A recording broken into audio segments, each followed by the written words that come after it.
and welcome to the Linux Spotlight. This show is dedicated to showing off the best thing about Linux, our community.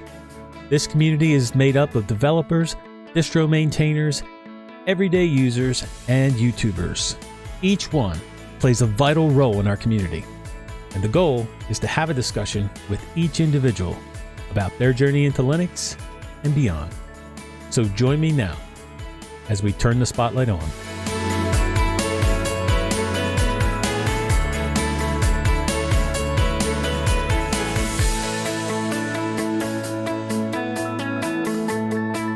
Hello, I'm your host, Rocco, and with me today, our special guest, Barbara Harris.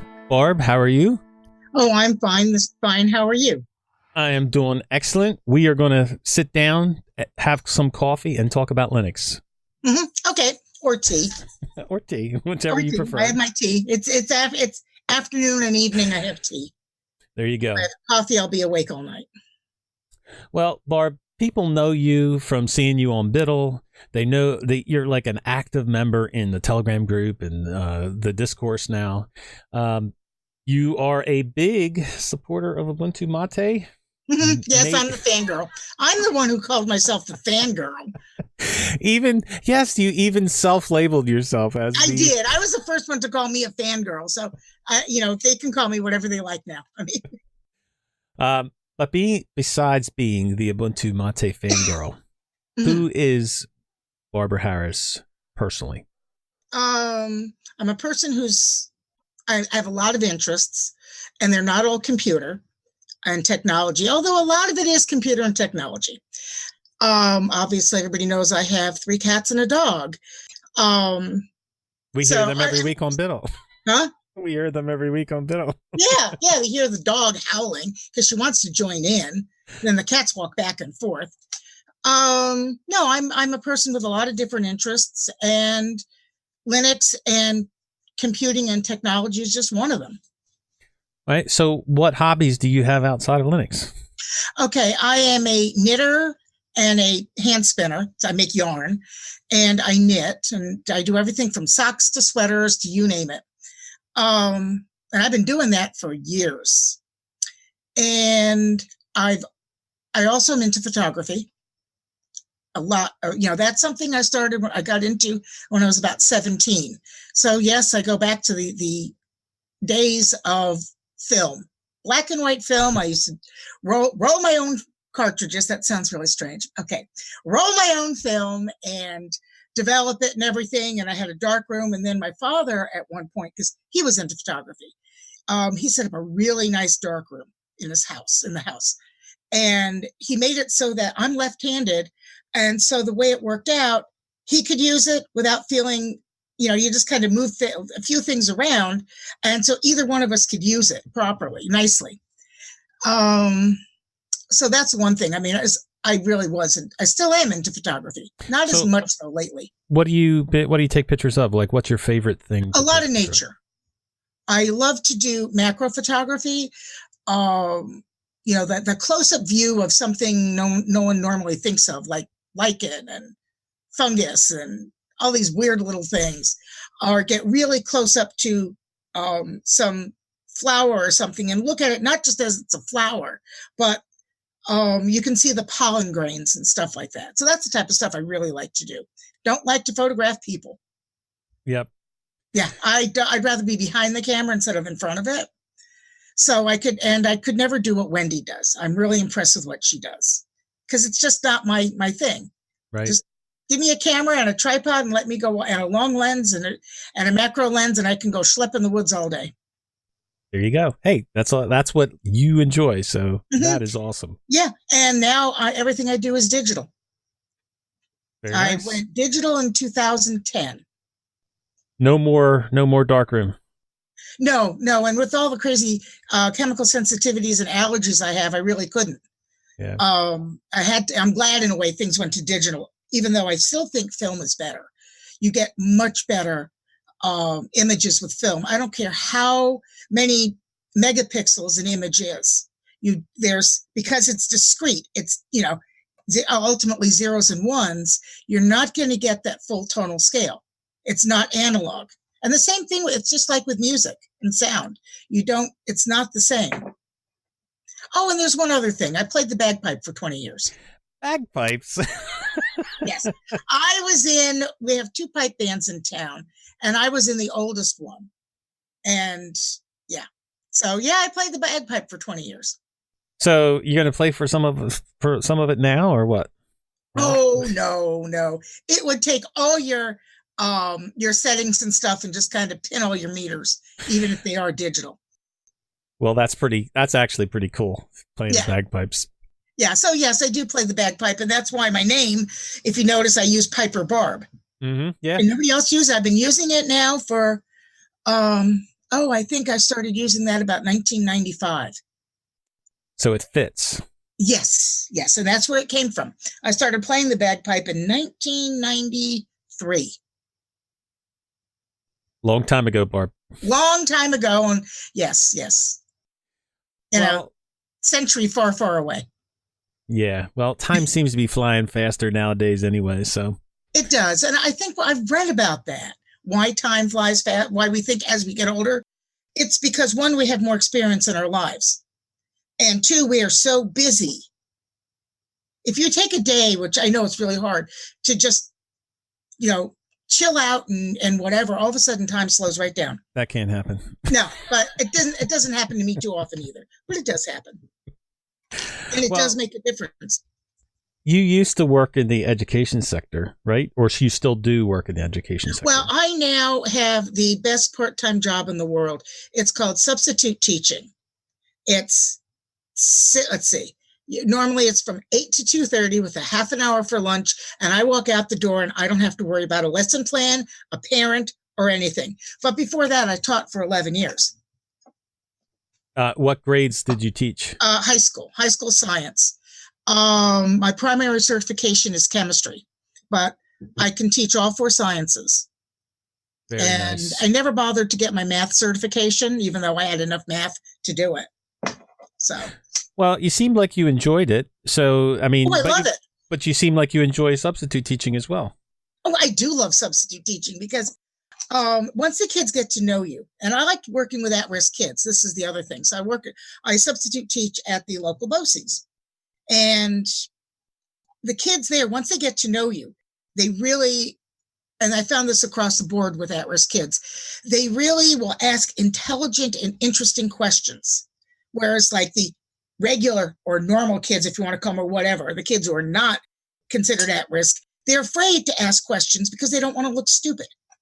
And, it's that peer pressure. We're all in this, whatever in this class. We can't let anyone know we don't know something. Right. And the at-risk kids, as one kid told me, in a way, the way he said it was really kind of sad, but it was very truthful. He said, well, we've been labeled dummies all our lives, so it doesn't matter. We can ask whatever. And it's sad that he looked at it that way, because my attitude has always been there's no such thing as a stupid question except the one that's not asked. And that's the stupid question. There's so much, like you said, peer pressure nowadays. It's ridiculous. Oh, it is.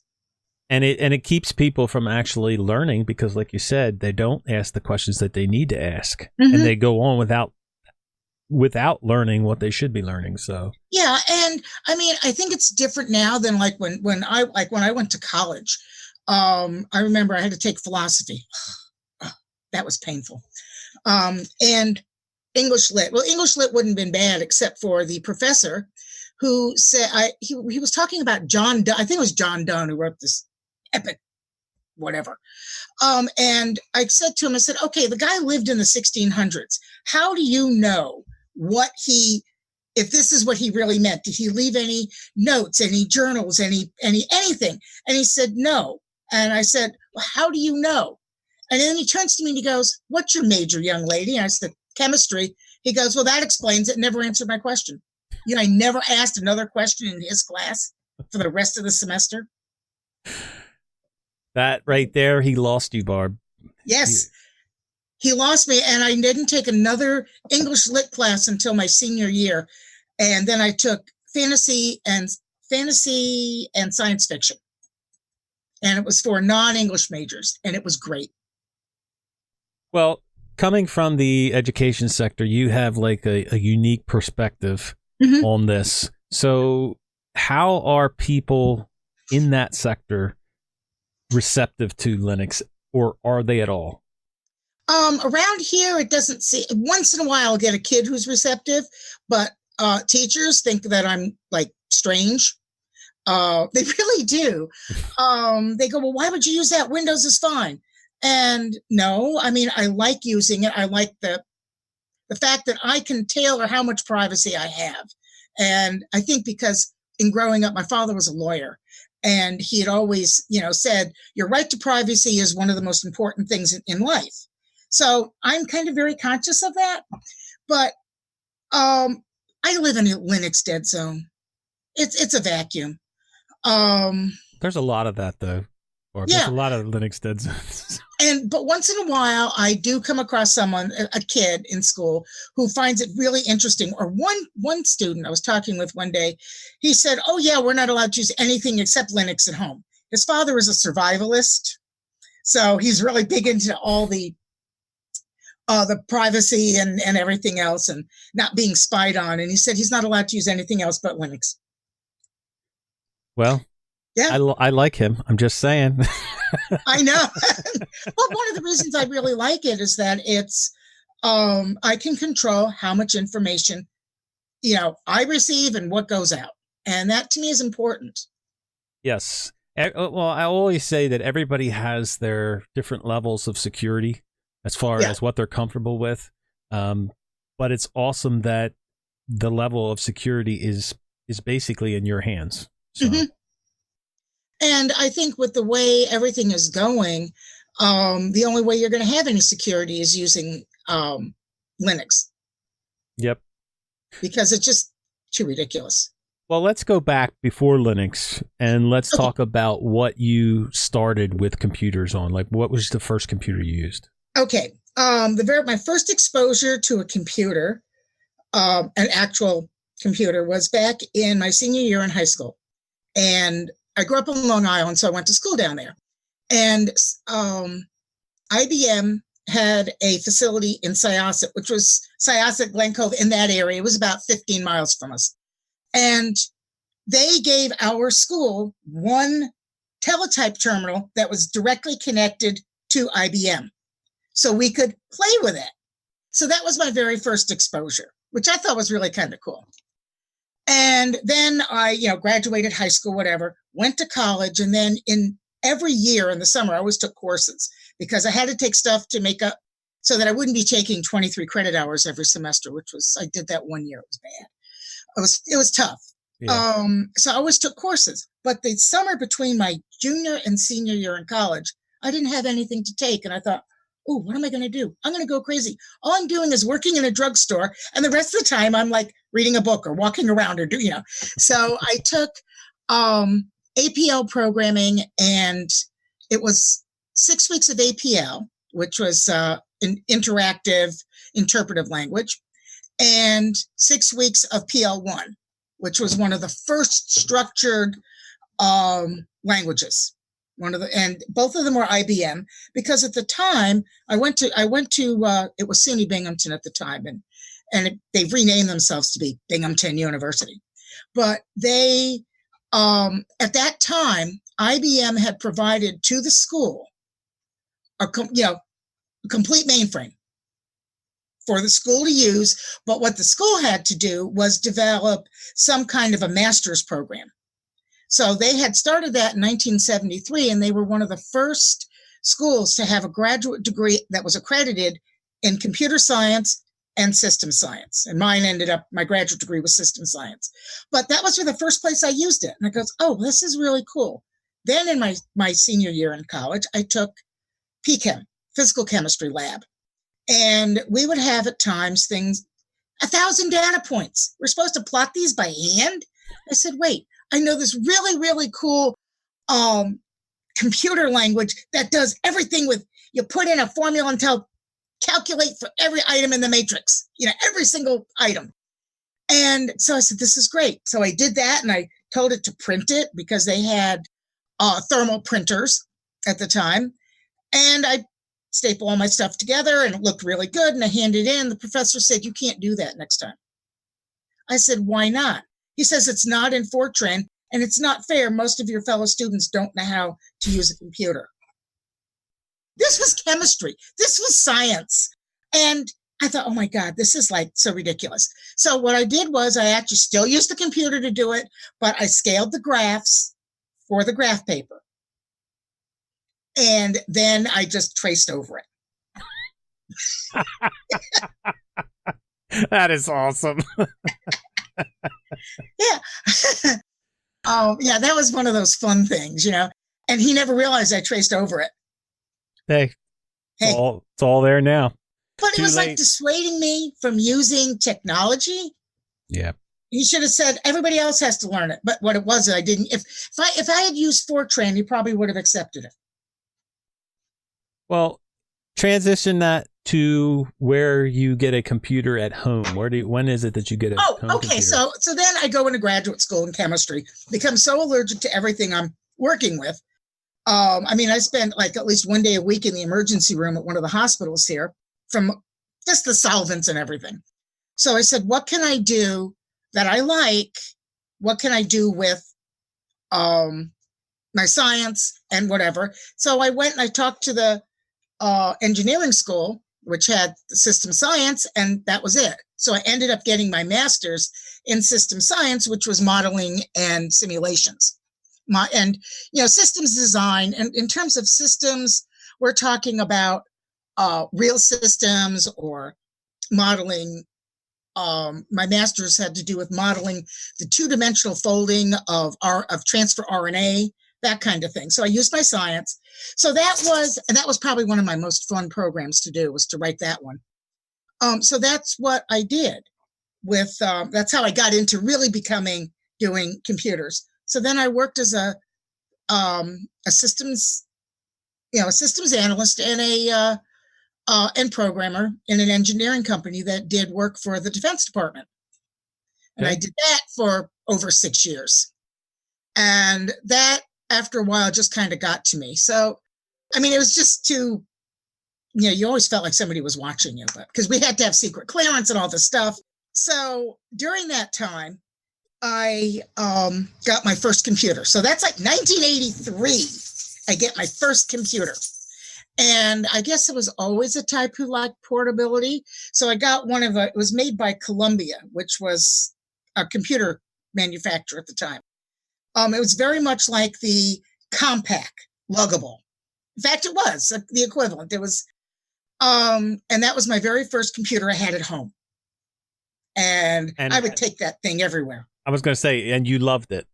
I loved it. It came with, what was it? 64K of RAM. Whoa. I think I finally got it up to 640K of RAM. That's what we were dealing with back in 1983. Right. And that was fun. I loved it because I could take it where I wanted as long as I had power somewhere. So I think I was kind of that kind of person who liked portable computing even then. Right. And then, of course, after that, a few years later, I got a desktop machine. I got a 386 and on and on. So you've heard Linux before up to this point. So I used Unix on my 386. This is when I actually did computer consulting for almost 10 years, about 8 years. I left the engineering company and said, no, I just wasn't for me. And so I was a computer consultant for about 8 years, and my veterinarian was having problems with his computer, and it used SCO Xenix/Unix. And I think he started out with SCO Xenix and then ended up upgrading it and became Unix. And so that was my first exposure to it. And it was fun. I thought, wow, this is pretty cool. And then time goes on, blah, and whatever. And I get a job at an ISP in 1994, a local one. And I ended up learning my first, and they used Linux. So there wasn't, in terms of commands and stuff, it's pretty easy to go from Linux and Unix. It's no big deal. But it was then Slackware. Really? 1995, they went from having a Unix-based machine to Linux, and it was Slackware. A gazillion floppies. I'd swear it was like 30 floppies, 20 or 30 floppies. And the big ones, not the little ones, the big ones, the 5.25-inch ones. And you're feeding these into your computer like forever.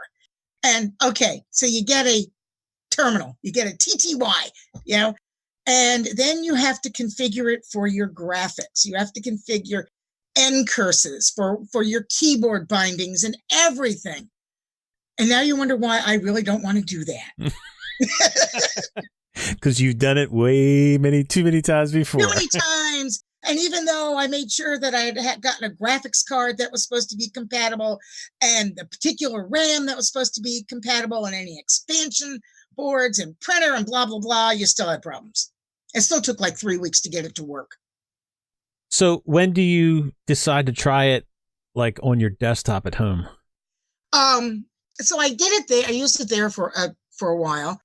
And then in 2011, I went back to Windows and stuff because I ended up working after the ISP. I worked at the university in library systems, and I was the administrator of the library's website.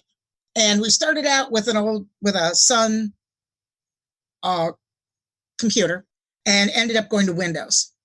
Don't ask me why, but that was not something that a choice that I was even had anything. It was set up like a year before that they were going to go to Windows. Right. And so I did learn all of that. And that was when I went back to Windows. It was just easier. So I stayed with Windows on and whatever. And even when I ended up going and teaching and so on, I started with Windows. Then in 2010, I got a Mac because digital photography on Windows sucked. It was just bad.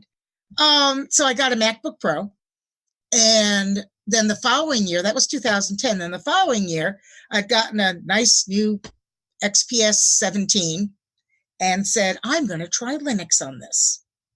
So I, looked and found what is the best one for whatever. And it said Ubuntu. And I said, okay, I'll try that, and downloaded it and installed it and had fun with the Bumblebee and stuff because my XPS had a NVIDIA card. Yep. And that was it. And then I think I kept it dual booting with Windows for a couple months. And I said, I really don't need this anymore. I don't use it. I use my Mac for my photography, and I use Linux for everything else. I had gotten to the point within a matter of months, I felt very comfortable with it. Well, let me ask you about that first experience with Ubuntu. Uh-huh. What is it that was good about it, and what is it that you didn't like? Well, I think what I really liked was, and remember, I was using OS 10 at the time. And when they went to Unity, I said, I like this because there are a lot of similarities. Mm-hmm. A lot of similarities. And a lot more than people yes. give credit for. Yeah. Yes. In fact, my late husband, who had used my Mac, grabbed the other computer one day and took it out to the barn for whatever he wanted to watch something. And he didn't have to do anything. And that was running Unity. And he said, gee, that made sense. It's like your Mac. And he was Mr. Luddite. So, but he figured it out without any problems. He just thought they were both had the same operating system. But they are a lot more alike than not. And I think people don't realize that. No. They don't like to admit it. I think that's more the key. They don't like to admit it. So for you specifically, do you use Windows and Mac still now? The only time I use Windows is if I am at work and I have to print something at work. Other than that, I still use my Mac, and I still use, and of course, obviously, my daily driver is the one I'm sitting on right now, and that runs Ubuntu Mate 1904. So, come on now, you've done some challenges on Biddle, or you tell me you're a distro hopper, right? I stay on it. I mean, I never changed my daily driver. I mean, I took it, I upgraded it to 1904, so it wasn't using the LTS anymore. I thought that was like being... It's a big deal. That's a big deal for me because I would normally go from LTS to LTS because I just want it to work. I think it was those days of Slackware and those days of Windows having to move jumpers and all that kind of stuff. I mean, it's like life's too short and I have other things I'd rather do. So I know that, I've heard you say this countless times before, but for those that haven't, why did you pick Ubuntu Mate? What made that stand out above anything else that you? Well, I was using Ubuntu with the Unity desktop, and I really liked it. And then they said that they were it's no longer going to be a main part of Ubuntu. So I was on the I think the Ubuntu podcast Telegram group and going back and forth with Alan Pope and Martin Wimpress. And that was when they only had like 60 people on the whole thing. And we were going back and forth and I said, so what am I going to do? And Alan said, well, go try Ubuntu Mate. You might like it. And so I did. And I said, wow, I kind of do because I could make it as close to my Mac as possible. Because no matter what anybody says, that actually that user interface is good. It's very intuitive. I have 3 friends that I told them to get Macs, and I never hear from them in terms of computer problems. Right. And that's what I like, you know? One of them said, I did get a text from one of them one day who said, it says I haven't backed up my computer in 380 days. You think I should? Yeah, Colleen, I think it would be a good idea. Come on, Barb. You're supposed to be telling them that Linux is better than Mac, right? I would be holding them all the time. I know. I mean, none of them are very technically oriented. They're all humanities. They were all humanities majors. One of them, actually, she really had to go to a Mac because she was working on her PhD in history. And she was using, OneNote or whatever it is. Mm-hmm. And she really has to use that. And but just because of the way she's got so much data, and it does work well with that. And I didn't want her to change her workflow. So she went to a Mac. She would probably be the one I could change to Linux. Probably. The other two, Well, look, I'm always going to say that you should use whatever's best for you. So if them 2 should use Mac or them 3 should use Mac, then that's what they should use. Exactly. I mean, I don't get problems. I used to have, they would constantly text me, my computer's doing this, my computer's doing that. What do I do? And it was when they were running Windows. And I haven't heard from them that way. Well, you just mentioned that crazy buzzword, workflow. So yeah. Do you have a workflow, Barb? I guess I do. Yeah. When I'm not doing school stuff, I do. Yeah. So is it like, for me, I have a workflow of, you either using the constant keyboard use or I'll switch off to a mouse or whatever, but It's usually keyboard. Is it something like that for you, or is it more software related for your work? I think it's both, but definitely keyboard, but I don't like i3. Come on, Barb. Someday we're going to get you on i3. I tried Regolith. I tried it, and I felt like I was going back to 1980. You could do that kind of thing on the IBM 3270 terminals, and you could have 12 of them. You just pressed a function key, and you could flip between them, and you could have little windows and big windows. That was fine then.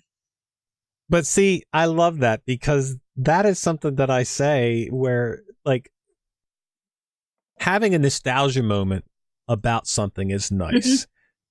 But I can't say that I'd want to go back there and do it all over again either, Yeah. I mean, it's like we've progressed past that. We should use the tools that work for us, but make them as modern as possible. But I understand a lot of people don't like change. That's the thing about humans. Humans don't like change. Correct. Seriously. So what software, Barb, do you put on your computer when you first install Ubuntu Mate? Okay, I always make sure that I have, it comes with Firefox and Thunderbird, so that's no problem. And then I put on, and it's got LibreOffice. But I've also been playing around with that SoftMaker. And I actually like it because what I do like is it can handle more complex documents that were developed in Microsoft Word. Yes. Better than LibreOffice is fine if you're not going to do a lot of flipping back and forth, I found. So I've actually been playing with it and I like it. So I also install, obviously, I'm looking at my little list here of things that I have on my dock. I also have, like, obviously Telegram. I have a couple of, I've got Python and the IDE for Python, VS Code, and Atom for editing, and then I use Free Pascal. And you know what? I really don't care. It's not as classy as C or whatever. I've used C, and I just want something that is nice and structured that I can't get myself into trouble. There you go. Yeah, and so for me, and Chris is the same way, because on Biddle on the Saturday nights, he and I think, are the two Lazarus users, because that's the IDE. Right. And then of course I put on Raw Therapy, and I put on GIMP, but I don't really use it very much. I find that it's a very it's only there, like for me, I'm in the same boat where I have it and I install it every time I install something, but I only open it once in a great while. But it's there when I need it. Yeah, it's there when I need it, but a lot of times I'll end up using Pinta, which is kind of like the old Microsoft Paint, or Krita. Yep, Krita is very nice. I like Krita. And since the type of photography I do, I don't have to do a lot of, put things in layers and stuff. I can use almost all the functions that are in Raw Therapy. And once in a while, I still go back to using Aftershock Pro 3, which I got it because it was from Corel, and it's cross-platform. So anything that I do in one, I can do. If I do it in Linux, I can just copy the files over on my Mac and it works. And the same thing with Raw Therapy, because they have a version for Mac and it works really nicely. Right. So that's basically the main things that I put on. Then I got a bunch of other oddball things. Like I put on Standard Notes, which I really like. Standard Notes is excellent. Yes. And you know what? All these people go, oh, well, it's proprietary. I don't really care. I got it at the half price for 5 years when they first started it. And it's perfect for me. I've got it on my phone. I got it on my iPad. I can have it on as many devices as I want. Yep. I agree. I use it all the time. I love it. And what else do I have? Oh, I like the Zim Wiki for note taking, and you can set it. It's called Zim, and it uses a wiki format. Oh. So, and you can set it up with so it's all HTML. You can export it, and that's really nice. And I use it for when we go through on Biddle and we have the challenges, and I write my notes in it about whatever I did try, and I end up I can just pop that open and use it. Right. And then I thought, well, they don't have a Mac version, but I used fat cat. Linus, say hello. I love it. He was a friend's cat. She named him after Linus and Peanuts. I took him because she has a cat killing dog. Oh. And the dog got the other cat. Oops. So I took him. He's pretty cool. Anyway, what was I going to say? Oh yeah. So I use Zim. Very, very handy. But they didn't have a Mac version. I tried to follow the instructions to get it installed on my Mac, and it didn't work. But I used Play on Mac, which is Wine for Mac. Like Works Play the on same way Linux. Play on Linux does. It's the same people. Yeah. Very nice. And I'd swear by that. And it works perfectly. So is there any software that you have on your Mac that you'd want to have on Linux that isn't? I I think some of the educational stuff that I used to use, but I don't use it anymore because now I'm substituting. That I wish I had had on Mac. There were things that I could use to make crossword puzzles and word searches and stuff, and you can use them for vocabulary, and it was really great. And that they never really had the right. I've not seen anything on Linux that works well for me. Right. And the other is that I have a device, and it allows me to stream stuff. It's not a TV tuner type thing, but what it does is you can actually stream something off of DVD onto your computer, and the software is by Elgato.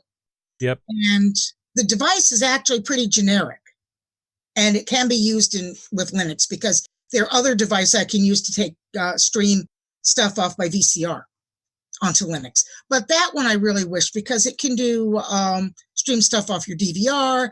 I think I haven't tried it yet, but I'm going to stream off my Roku. Yep. So and that kind of thing. And I wish I could. The software that they have is great. And I tried OBS. And I just said, ugh, it's got to be an easier way. All right, Barb, Linux is pretty much everywhere around. Yes. Out in the server world, out in places you wouldn't even know, like Mac machines and POS machines and stores and restaurants and, refrigerators. Colleges. Yeah. But where does Linux stand at in your mind? Well, I think the most obvious one is server usage. That's the biggie. That's the one that I think we all think of first. Right. And of course, all the Internet of things. But what I really wish is that more people would try it. It's not that clunky, horrible thing that it used to be. Yes. But you got to convince people of that, and that's hard to do. Yeah, and then the other thing is that you get people who, I think it has an image of only nerdy, geeky people use Linux. Mm-hmm. And that's what has to change. Because, I do, like my three friends, I don't know if I would really want them to use Linux, but you know what? I think one of them who really couldn't go to Linux at the time because of all the data on her for her thesis, for her dissertation, she could. And I think more people can. And a lot of it is just you install it and you answer like 2-3 questions and you're done. Right. And it works. Well, okay. So we talk about, this has actually become a major issue right now, on YouTube and everywhere else, where we've been asking the question, why is Linux bad at marketing itself? And that brings up the whole question of even, should we market it Linux? It shouldn't even be about marketing. It should just, and some people will even say that marketing is the wrong word. It should not be marketing. It should be evangelizing or advocating itself. I think the problem that we have is that it's so spread out. In other words, you have all these different distributions. And whereas if you look at a Mac or you look at a PC, you look at Mac OS and you look at Windows, they've got basically the one source for all their marketing and advertising and so on. Apple for Mac and Microsoft for Windows. And I think that's where the problem comes in. You've got Ubuntu, you've got Red Hat, you've got this and you've got that. And you've got sometimes, I hate to say it, but I sometimes agree with some of the people who say we have too many distros out there. But I don't think, on the other hand, I think we've got a lot of cool little ones. Right. Well, that's always been the thing. Open source allows you to pretty much take anything and make it your own. So, and that's the great thing about Linux, but it's also maybe something that's holding it back, I think so. And I think also its image and the image being that people think you have to be really computer literate. You have to be an absolute geeky, nerdy person to be able to use it. And when I was teaching at the children's home, I taught science there for 9 years, my teacher aide had this old Inspiron, 17-inch Inspiron, which she really couldn't, it was just getting too old to run Windows. And I put Ubuntu on it. She loved it. And she just went off to town. She was happy. She goes, as long as she could get to her Google Drive and she could watch her movies and watch Netflix, she didn't care. Right. And answered her it solved all her problems. Well, let me ask you, Barb, have you walked into the school where you substitute teach and wanted to install Linux on the computers? Oh, I wouldn't dare. I don't think you can. I think they've got it set up that you can't really, we can't install anything. You can dream though, Barb. I can dream. Now, when I worked at the children's home, yes, I could do that all the time. But all right, so community to me is the biggest thing about running Linux. Mm-hmm. But there are other reasons why people do, whether it be open source software or flexibility, customization. Why do you choose to run Linux? Where is your passion in Linux? One, I just really like it. And two, what I like is the flexibility of it. And, there are a lot of different choices of software and, basically the applications are almost limitless. Some of them could be better, but that's the same with any operating system. There's some stuff on Mac that it's like, and Windows is the same. So, but I just love using it. I think that's where you want to know where my passion is. I love using it. There you go. That is perfect. I mean, maybe it's the contrarian in me, but I love it. So, while you've been using Linux, how have you been treated by the community? Have you experienced that, that bad side of it that people talk about? Maybe because I spent my first career in that world. When I was a programmer and systems administrator and all that, I did that for 23 years. I was part of that world. I wasn't one of those people, but I knew them. And I knew some of them just had zero social skills. And they also had an elitist attitude. And I'm just not that kind of person. So I just can take those people and either ignore them, or I could start a whole flame war, but I don't want to do that. I just usually just ignore them. If they want to act like that, that's fine. But they're not doing Linux any service. Right. Well, what can we do? Is there anything we can do about, there are parts of the community that are that way. Mm-hmm. But as a whole, can we do anything about it to make it better for everybody? I think what we have to do is change the image that it has. And the only way we can do that is one person at a time, because you change that image for one person, you change their mind. Well, they know 5 people. And those 5 people know 5 people. And I think that's how we have to do it. It's gotten a little better, but I stay away from the super tribal people. Yes. Like, I don't go on Reddit. I don't. That's just going to raise my blood pressure. I don't blame you.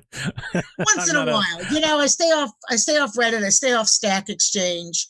And then any, if there was a Telegram group that was real snarky, I would probably drop that too.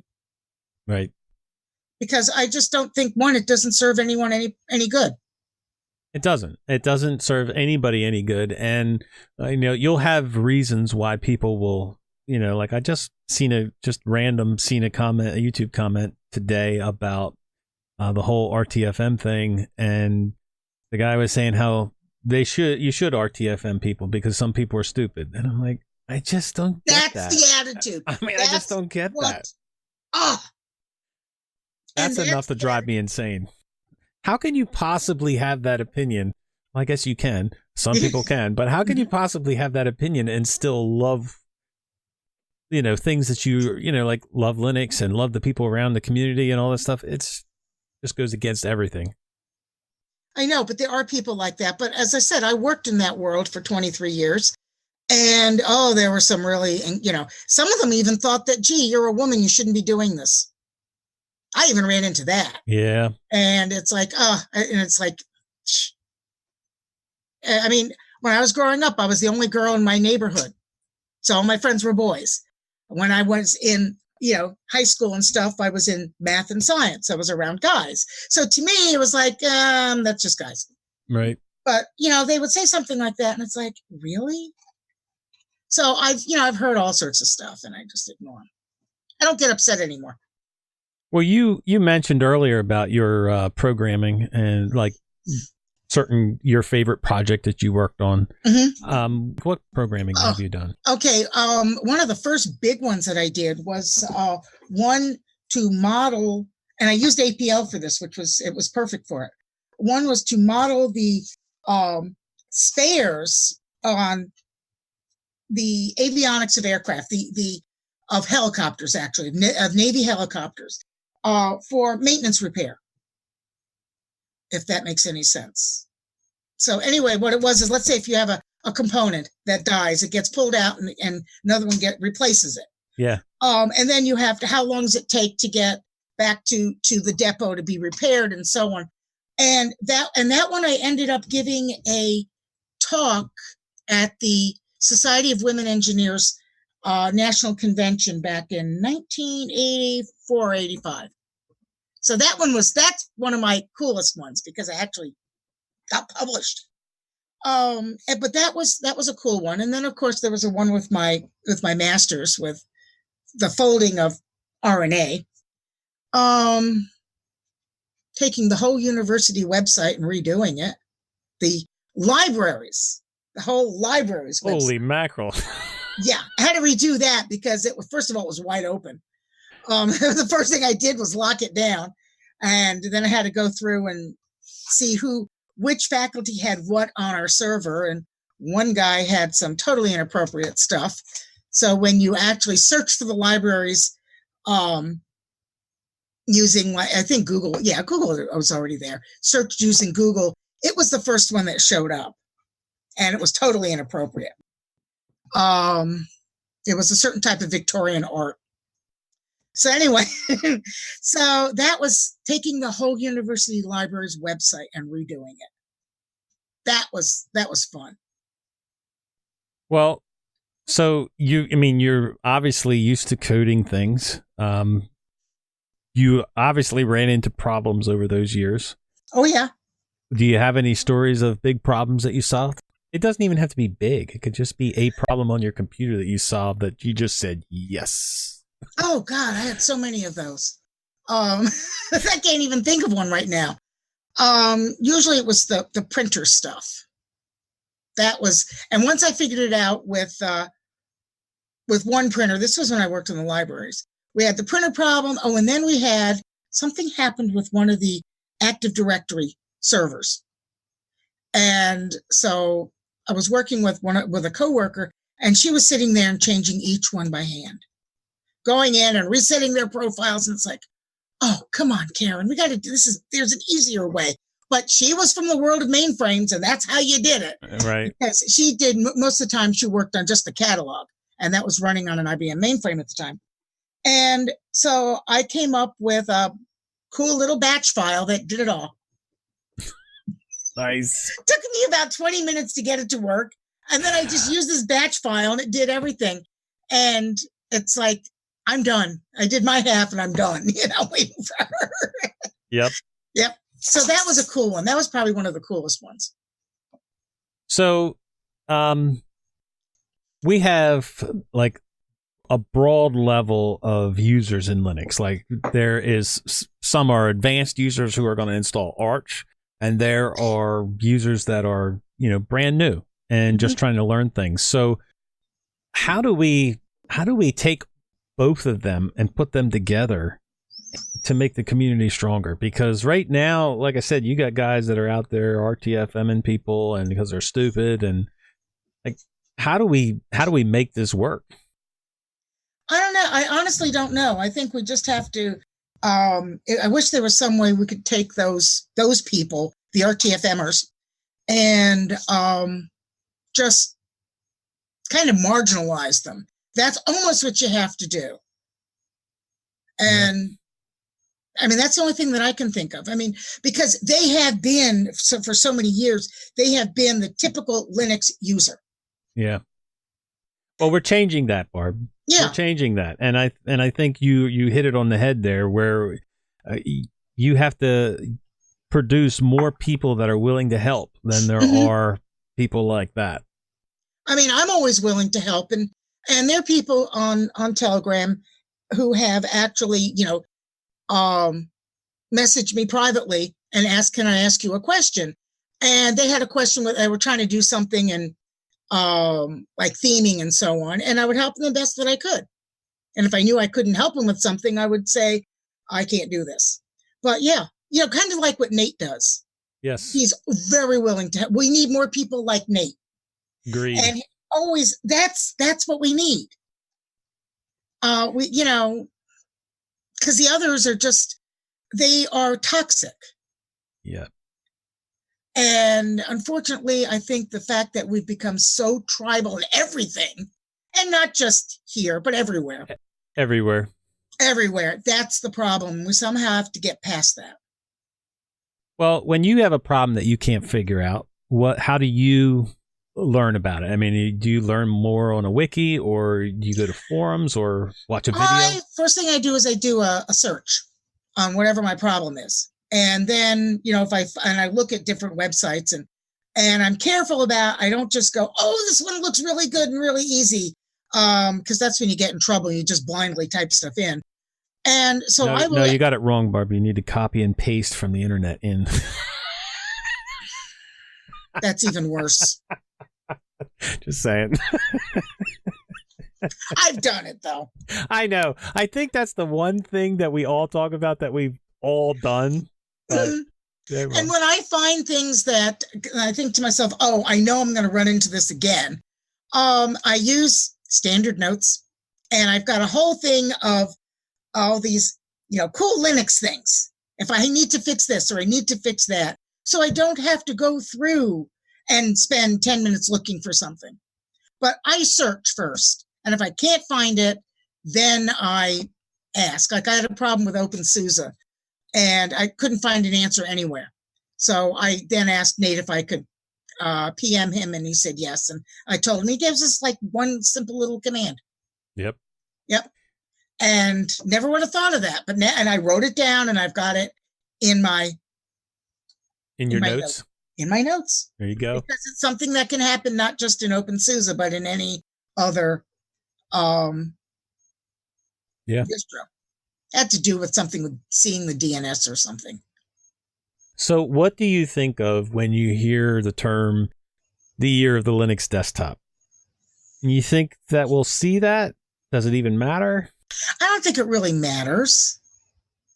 I think what we have to do is just keep showing that anybody and just about anyone can use it. I don't want to say anyone can, because I have two of my friends I would. I love them dearly, but no.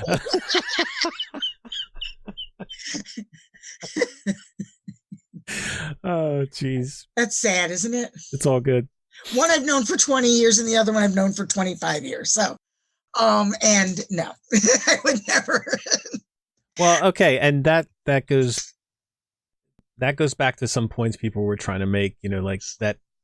Actually, that's the argument against the whole advocating for Linux, because people say you shouldn't try to bring these people over because they can't run Linux. I don't think that there's people out there that can't. I think there's people out there who would be better off not. That's it is with my two friends. I think if they had a lot of hand-holding in the beginning, they'd be fine. But I don't think it works for them. Right. They just don't have the right mindset. But the Mac is perfect. Well, that goes back to the saying about, using what's best for you. Mm-hmm. Well, every so often on Saturday Night Biddle, I sit here and I use my my MacBook Pro. Nothing wrong with that. Nope, works perfectly. And something, Zoom on the Mac is nicer because they have a little panel on the side of the screen with, when you click on the chat, There's a nice little panel on the side of the screen. Don't worry, Barb. Nobody will find out. This is just between me and you. Oh, no, I say it proudly. I think I even said it a couple weeks ago. I'm using my Mac. I put that out in the chat. Well, if you could change one thing about Linux, what would it be, Barb? If I could change one thing, it would be the image that it has. That's what I would change.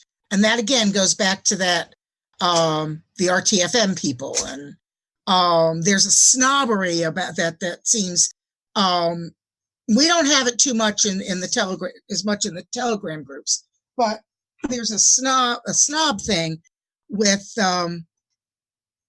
like Arch Gen 2. Nobody, I don't hear anybody saying they're using Linux from scratch, but that's because there's only one person that does. Yeah, the guy who developed it.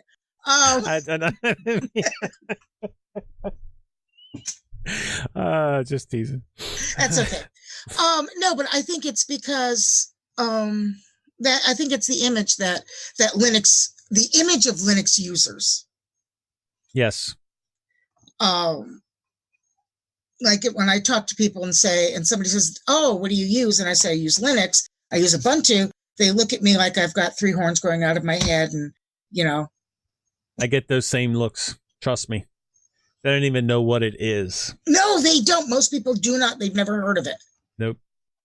And if you try to tell them about it, they're like, "Why would I use that?" They glaze over. You can see their eyes glaze over. They don't even care. You've lost them already. Yeah, just by mentioning it. But yeah, it would be the image. I think the image of what.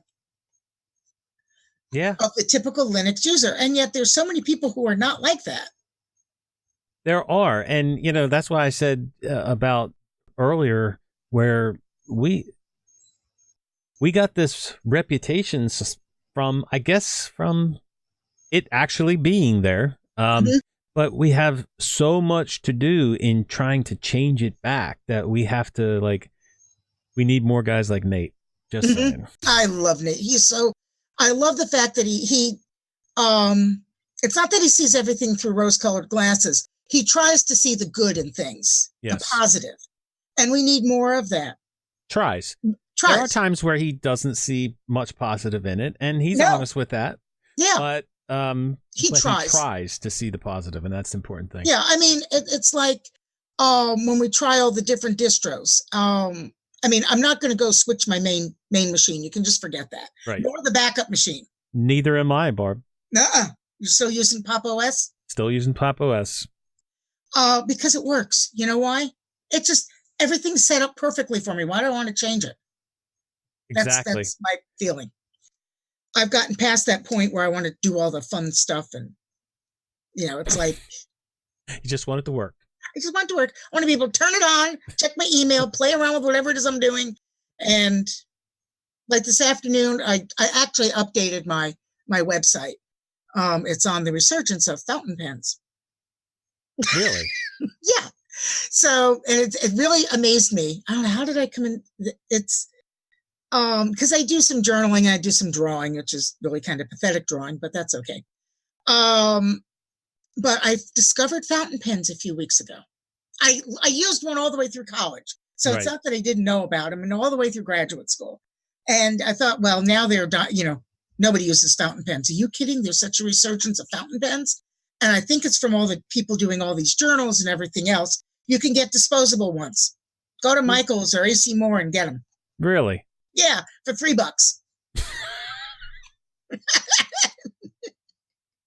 But people don't use pen and paper anymore. They just don't. I mean, there's a resurgence of it, but that's because people stopped using it. You know what I mean? I don't know why, but they stopped using it. Yeah, and the thing is, what happens is we do everything in such a virtual world and all this digital everything, but we're a tactile, sensory type of species. We need to touch things and see things and smell things and hear things.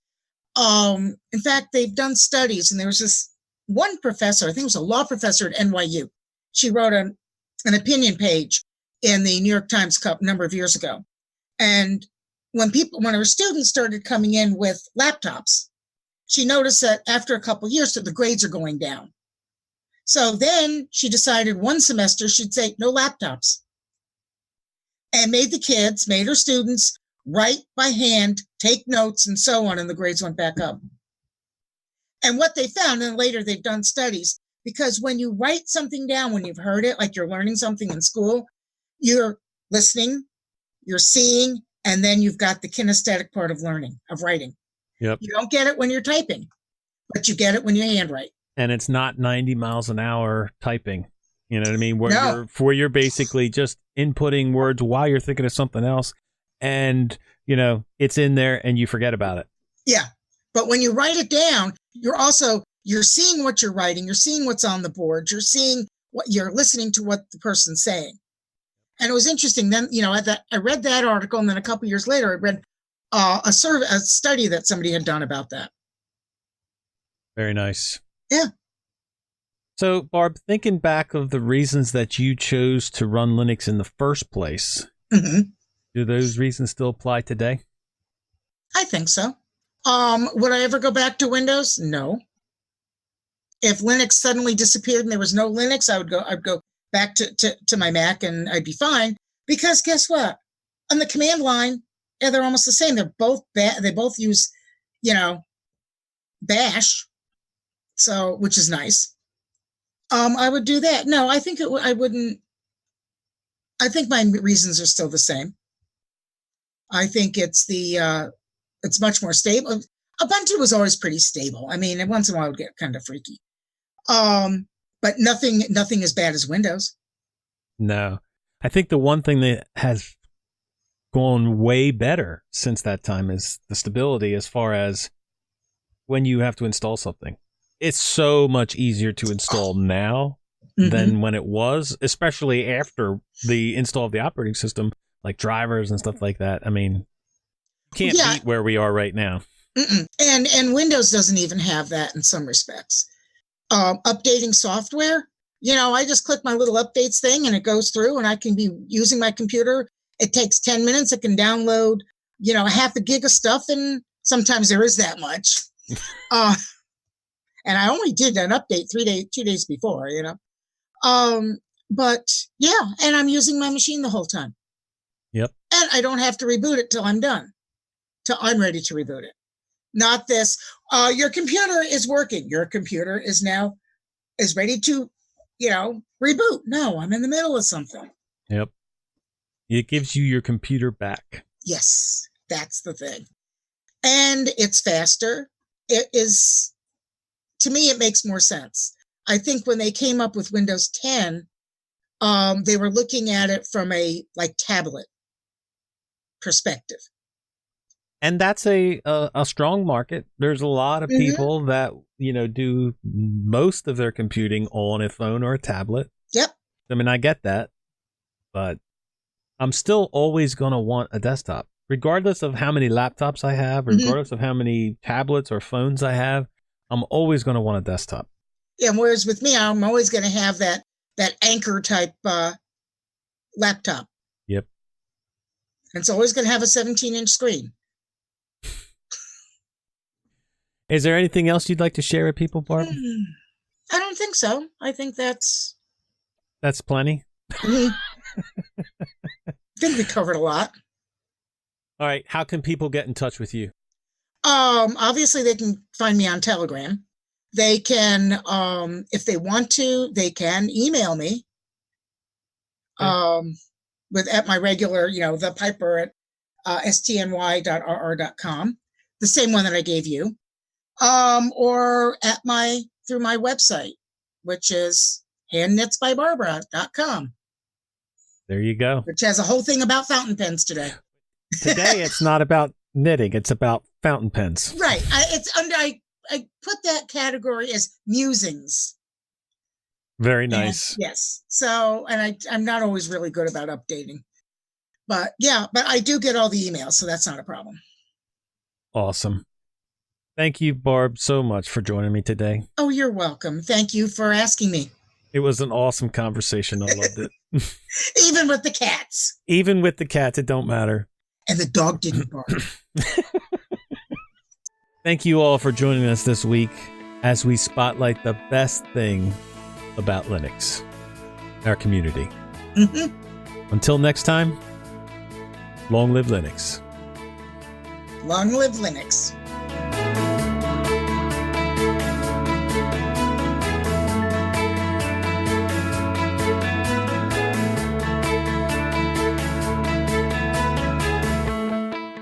Start recording. And hopefully I can do the intro without messing it up. So, here goes. Wait. I'm moving a cat. You'll be able to take that out, right? No, I might just leave that in. Go ahead. Okay. To make sure that our levels are the same. So go ahead. I'm sorry, go ahead. Say something. Oh, what would you like me to say? Anything? Anything is fine. Anything is fine. Okay. The cow jumped over the moon. Recording real quick to see if that changes anything. So say something. Okay. Now you put me on the spot. Now. Oh, I hate that. Yeah, I do. It's all good. That's fine. Right there is perfect. VS Code and Atom for editing, and then where did my something disappeared? I'll have to put it back on. I haven't used it this week. That's why I don't know when it disappeared. I probably moved it, hit it with my mouse. I just don't get that. That's the attitude. I mean, I just don't get that. Oh, that's enough to drive me insane. Whoops. Now you sound better. There you go. I wondered why you sounded muffled. It's all good.